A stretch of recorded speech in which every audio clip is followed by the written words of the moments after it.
Halo Sobat Prestasi, Assalamualaikum warahmatullahi wabarakatuh. Perkenalkan, saya Elian Irfan Juliano, saya adalah alumni Fiksi tahun 2018 dan sekarang saya adalah anggota dari Fiksioner Indonesia. Pada pagi hari ini kita akan membahas atau bincang bersama dengan juri, yakni sudah hadir di tengah-tengah kita ada Chef Haris. Namun sebelum kita berbincang, kita buka dulu maskernya mungkin ya Chef, supaya lebih leluasa. Dan kita pastinya dalam agenda kali ini sudah menaati protokol kesehatan, kita menjaga jarak dan juga pastinya memakai masker selama kegiatan di luar video ini. Kita buka dulu sebentar ya. Ya, baik. Kita berbincang dengan Chef Haris di sini dalam acara Planner Talk. Nah, kita sapa dulu Chef Haris. Halo Chef Haris. Elian. Gimana kabarnya Chef? Alhamdulillah sehat. Alhamdulillah. Kesibukan saat ini kira-kira apa Chef selain jadi salah satu juri di bidang boga? Kesibukan sekarang masih di bidang kuliner juga ya, maksudnya ngejalanin usaha sendiri. Yeah. Kita buka tempat burger, namanya The Gourmet Burger Club. Ada di Bandung di Jalan Rangga Malela nomor 8. Kenapa kita kasih nama The Gourmet Burger Club? Pertama, karena produknya itu 85% kita bikin dari scratch langsung, maksudnya tanpa menggunakan bahan yang instan.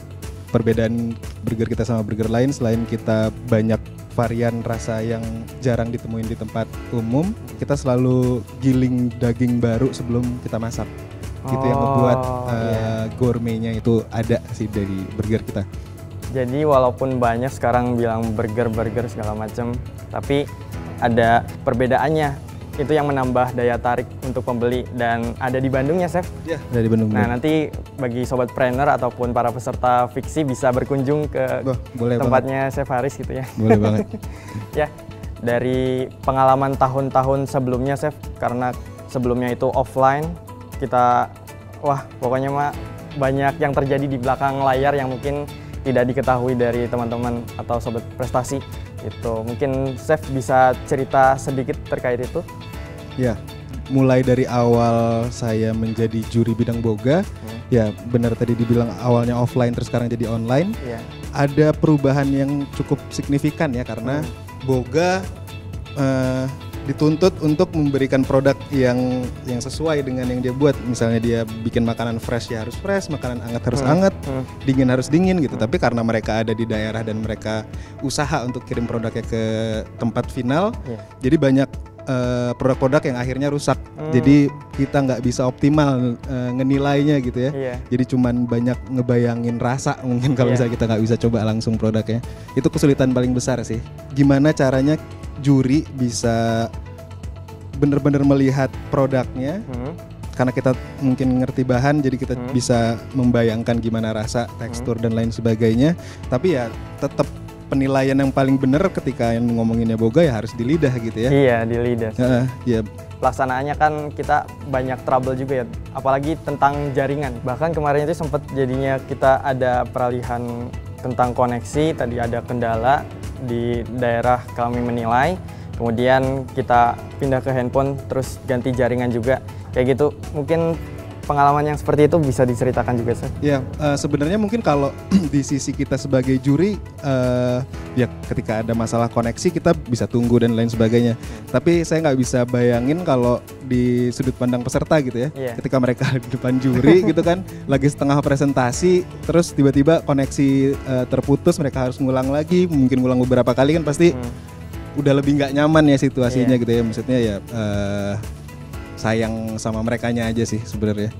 Sayang sama pesertanya, nanti ada yang kehilangan waktu, terus juga kita bergelut dengan yang namanya jaringan tuh di mana-mana gitu ya.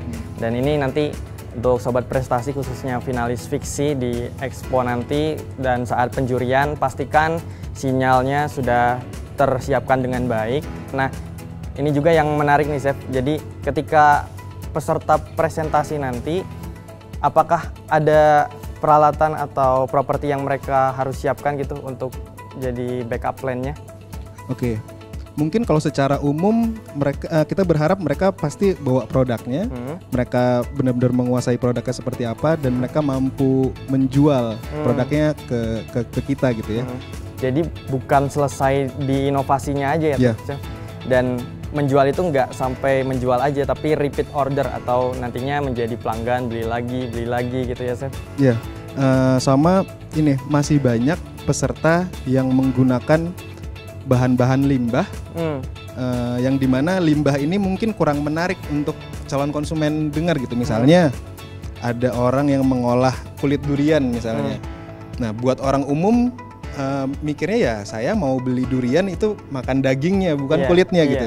Ketika ada orang yang jual kulitnya, saya jadi berpikir kan, apa saya mau beli kulitnya, kenapa saya nggak beli dagingnya aja gitu. Nah hal-hal seperti itu kan walaupun selalu dibungkus dengan ini kayak nutrisi, vitamin dan sebagainya, yang dimana itu harus dibuktikan, ya menurut saya tetap lebih baik kita jual sesuatu hal yang lebih familiar sama orang. Sehingga orang lebih mudah memutuskan untuk membelinya gitu. Jadi nggak berpikir berkali-kali untuk coba barang itu. Nah, yang paling penting di kuliner menurut saya si produk berhasil sampai ke lidah konsumen. Nah, di situ baru konsumen memutuskan kan, produk ini terlalu mahal, terlalu murah, enak atau enggak, dia akan beli lagi apa enggak gitu. Nah, jadi yang lebih penting gimana caranya si produk ini bisa dibungkus sehingga konsumen itu lebih mudah mengerti apa ini produknya dan dia lebih berani memutuskan untuk membeli lebih cepat gitu. Jadi bukan sekedar inovasi-inovasi aja ya Chef. Jadi jangan sampai pemilihannya karena bilang atas nama inovasi segalanya dibawa gitu. Harus dipertimbangkan juga terkait keamanannya, terus nanti resiko-resiko setelah mengkonsumsi bahan tersebut. Terus harus dicicipi juga. Nah ini yang kadang peserta lupa gitu. Atau pada tahun kemarin kira-kira ada nggak sih chef yang bikin terpukau produknya yang luar biasa menurut Chef Haris?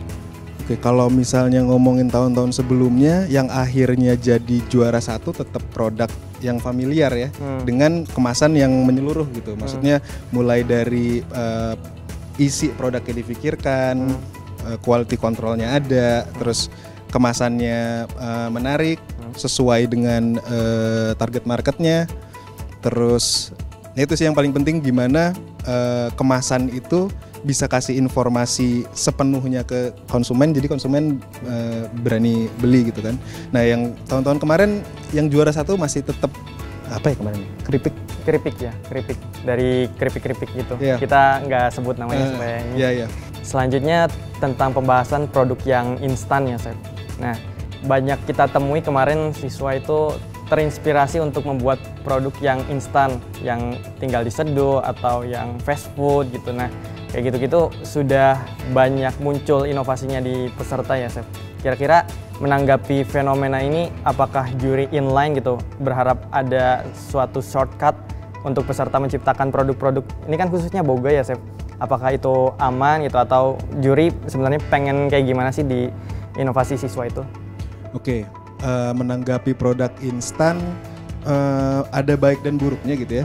Kita pun kadang-kadang butuh sesuatu yang instan ketika emang waktu kita sedikit gitu. Ya produk-produk instan ini akan membantu. Tapi kalau kita mau mikir repetisi yang banyak, jangka panjang, dari produk instan ini pasti udah banyak nutrisi yang hilang karena prosesnya dikeringkan, dipanggang, apa segala macam itu kan merusak nutrisi gitu ya. Kandungan dari merusakkan kandungan dari si bahan yang mau dia jual gitu. Nah pada akhirnya ketika kita sering konsumsi yang instan, sebenarnya kita cuman mengkonsumsi ampasnya aja gitu. Jadi yang utamanya malah nggak kita konsumsi gitu kan. Jadi nggak masuk ke dalam tubuh dan dicerna dengan baik ya. Kebutuhan nutrisinya kita juga jadi berkurang gitu. Ya, nah makanya tadi dalam jangka waktu panjang itu nggak akan baik. Tapi produk-produk seperti itu membantu di momen-momen tertentu kayaknya ya, produk-produk instan. Kalau saya sendiri mendukung, ya selama dia bisa buat produk instan dengan nutrisi yang terjaga, itu sangat baik sih sebenarnya. Sangat baik ya Chef. Terus selanjutnya kita mungkin merapat ke expo-nya mungkin ya Chef. Expo-nya kemarin itu kita ada yang namanya marketplace. Nah kira-kira apa sih harapan dari juri kalau melihat dari tahun kemarin untuk saat ini mungkin dan kedepannya gitu? Harapannya adanya marketplace itu harusnya peserta jadi membuka pikirannya untuk membuat produk yang bisa diproduksi di rumahnya sendiri, dikemas, lalu aman untuk didistribusikan gitu. Karena kita udah punya pasar yang bisa ada di mana aja untuk siapa aja gitu. Apalagi kan ini kita Festival Inovasi Kewirausahaan Siswa Indonesia. Nah, label festivalnya ini ada di Expo ya, Chef. Jadi ini yang harus digebiarkan bersama. Kita harapkan siswa bisa terus berinovasi, terus berkelanjutan. Jadi bukan hanya untuk memenuhi lomba ya dalam hal ini, tapi benar-benar untuk menumbuhkan jiwa wirausaha dan juga membangun bisnisnya kelak gitu. Karena kita sedikit spill, kita akan datangkan pihak-pihak lainnya gitu. Wah, ini mendebarkan juga ya. Jadi kita akan sisipkan ada mungkin inkubator, investor. Ini kita doakan bersama supaya nanti hadir juga di tengah-tengah kita saat Expo nanti. Gitu, luar biasa ya, Chef. Ya, luar biasa. Ya, untuk selanjutnya di tahap Expo nanti, kira-kira dengan suasana yang sekarang online ya, Chef. Terus pesertanya itu kita lalu lalangnya mungkin kurang mengetahui seperti apa ya kira-kira dari Chef Haris supaya vibes atau perasaan expo-nya itu tetap dapat gitu, Chef. Ya vibe-nya nggak sama ya sama kalau kita datang langsung gitu. Tapi keuntungannya karena momennya seperti itu lebih banyak orang yang bisa ngelihat dibanding orang datang ke expo kan. Tapi ya balik lagi, kalau spesifik ngomongin boga, ya tetap produk makanan tuh harus dicoba, dilihat, dicium, ya karena sensing kan, ya agak berbeda sih, tapi ya jadi tantangan aja mungkin buat kita ya. Tapi kira-kira ada pesan nggak sih untuk peserta untuk pelaksanaan expo nanti dan kedepannya? Oke, buat para peserta atau calon peserta yang nonton video ini, jangan ragu untuk terus mencoba, jangan ragu untuk gagal. Terus berinovasi, harapannya kalian yang menang bisa kasih inspirasi ke teman-teman kalian di rumah untuk melakukan hal yang sama dan membangun pariwisata kita khususnya kalau saya ngomongin boga di bidang boga semakin inovatif, semakin banyak, semakin kuat dan suatu saat kita bisa lebih besar dan bantu orang lebih banyak mungkin ya dengan hal-hal seperti ini. Oke, terima kasih banyak Chef Haris. Sama-sama Elian. Jadi itu buat Sobat Prestasi khususnya finalis fiksi tahun ini, mohon dicatat selain ada di acara Planner Talk kali ini, kita akan bahas lebih mendalam di Fiksioner Indonesia, seperti itu. Tak terasa kita sudah sampai di penghujung sesi Boga pada hari ini. Kita sudah membahas panjang lebar terkait bidang Boga, dari mulai inovasi, kemudian pengalaman-pengalaman di tahun sebelumnya. Kita akan bahas lagi bidang-bidang selanjutnya, khususnya bidang fashion di sesi selanjutnya. Kita ucapkan terima kasih kepada Chef Haris untuk sesi kali ini. Kurang lebihnya mohon maaf. Sampai jumpa di sesi selanjutnya. Bye-bye Sobat Prestasi. Assalamualaikum warahmatullahi wabarakatuh.